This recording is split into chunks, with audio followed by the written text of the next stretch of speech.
কথা বলছো? Mummy mummy কান ফেটে যাবে না?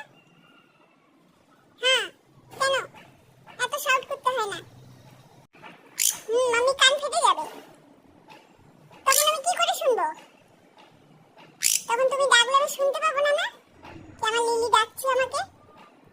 কেন ডাকছো? কি চাই তোমাকে? হ্যাঁ কোথায় যাবে? হ্যাঁ বলো। হ্যাঁ কোথায় লেকে বেড়াতে যাবে? মামির সাথে বেড়াতে যাবে? ওকে। দিদিকে ডাকো তো, দিদি, ঈশা দিদি, দিদি, দিদিকে ডাকো, দিদিকে ডাকো। বলো স্লিপি হেড উঠে যাও জলদি করে। হ্যাঁ দিদিকে ডাকো, দিদি।